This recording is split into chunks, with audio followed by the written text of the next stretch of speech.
ഉൽപ്പത്തിയുടെ പുസ്തകത്തിൽ നിന്നുള്ള വായന. അധ്യായം 30. യാക്കോബിന് മക്കളെ നൽകാൻ തനിക്ക് സാധിക്കില്ലെന്ന് കണ്ടപ്പോൾ റാഹേലിന് തൻ്റെ സഹോദരിയോട് അസൂയ തോന്നി. അവൾ യാക്കോബിനോട് പറഞ്ഞു, എനിക്കും മക്കളെ തരിക, അല്ലെങ്കിൽ ഞാൻ മരിക്കും.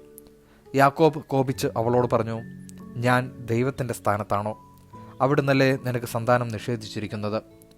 അവൾ പറഞ്ഞു, ഇതാ എൻ്റെ പരിചാരികയായ ബിൽഹ, അവളെ പ്രാപിക്കുക. അവളുടെ സന്താനത്തെ അവൾ എൻ്റെ മടിയിൽ വയ്ക്കും. അങ്ങനെ അവളിലൂടെ എനിക്ക് മക്കളെ ലഭിക്കും.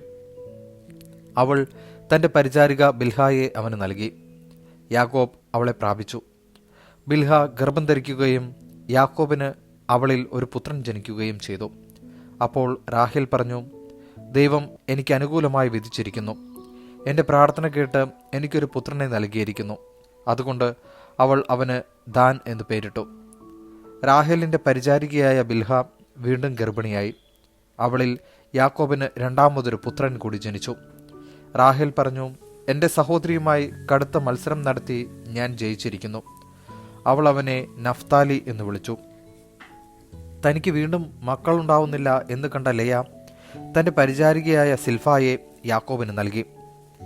ലയായുടെ പരിചാരികയായ സിൽഫായിൽ യാക്കോബിന് ഒരു പുത്രൻ ജനിച്ചു. ഭാഗ്യം എന്ന് ഉദ്ഘോഷിച്ചുകൊണ്ട് ലയ അവന് ഗാദ് എന്ന് പേരിട്ടു. ലയായുടെ പരിചാരികയായ സിൽഫായിൽ യാക്കോബിന് വീണ്ടും ഒരു പുത്രൻ ജനിച്ചു. ലയ പറഞ്ഞു, ഞാൻ ഭാഗ്യവതിയാണ്. സ്ത്രീകൾ എന്നെ ഭാഗ്യവതി എന്ന് വിളിക്കും. അതുകൊണ്ട് അവൾ അവന് ആഷേർ എന്ന് പേരിട്ടു. ഗോതമ്പ് കൊയ്യുന്ന കാലത്ത് റൂബൻ വയലിൽ പോയി. അവൻ ദൂതായി പഴം കാണുകയും അവ പറിച്ചുകൊണ്ടുവന്ന് തൻ്റെ അമ്മയായ ലയയ്ക്ക് കൊടുക്കുകയും ചെയ്തു.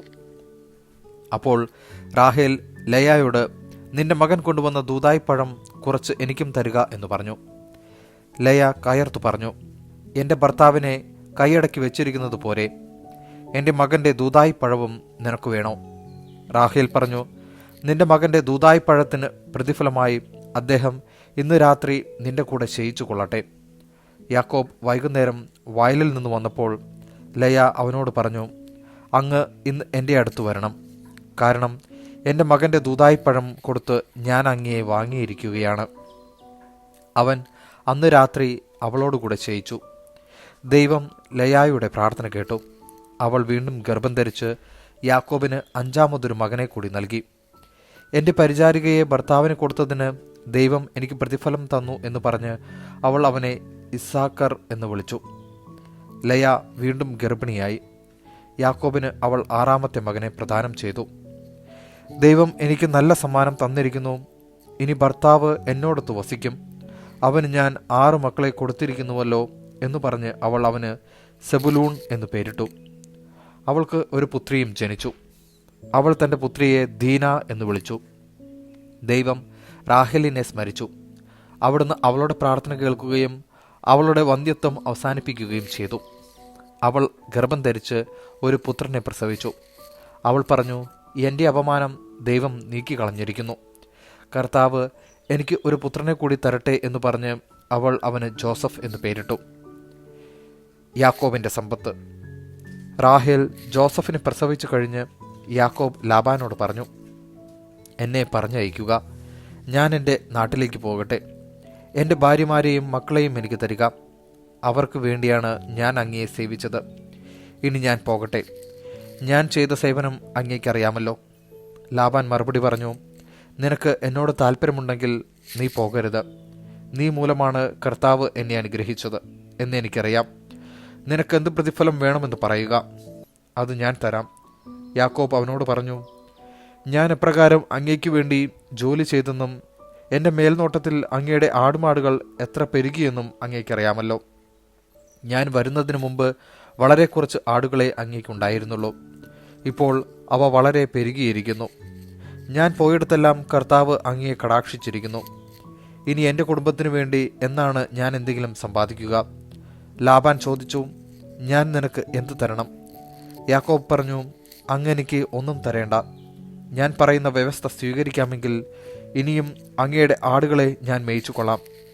അങ്ങയുടെ ആട്ടിൻകൂട്ടത്തിൽ നിന്ന് പൊട്ടോ പുള്ളിയോ ഉള്ള ആടുകളെയും കറുത്ത ചെമ്മരിയാടുകളെയും പൊട്ടോ പുള്ളിയോ ഉള്ള കോലാടുകളെയും ഞാൻ വേർതിരിക്കാം. അവ എൻ്റെ പ്രതിഫലമായിരിക്കട്ടെ. മേലിൽ അങ്ങ് എൻ്റെ പ്രതിഫലം പരിശോധിക്കുമ്പോൾ എൻ്റെ വിശ്വസ്തത അങ്ങേക്ക് ബോധ്യമാകും. എൻ്റെ കോലാടുകളിൽ പൊട്ടോ പുള്ളിയോ ഇല്ലാത്തതും ചെമ്മരിയാടുകളിൽ കറുപ്പില്ലാത്തതും കണ്ടാൽ അവ മോഷ്ടിക്കപ്പെട്ടതായി കണക്കാക്കാം. ലാബാൻ പറഞ്ഞു, ശരി, നീ പറഞ്ഞതുപോലെ തന്നെയാകട്ടെ.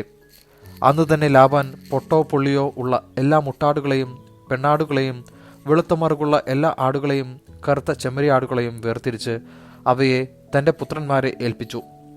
ബാക്കിയുള്ള ആടുകളെ യാക്കോബിനെ ഏൽപ്പിച്ചു. തനിക്കും യാക്കോബിനും മധ്യേ 3 ദിവസത്തെ യാത്രാദൂരം ഏർപ്പെടുത്തുകയും ചെയ്തു.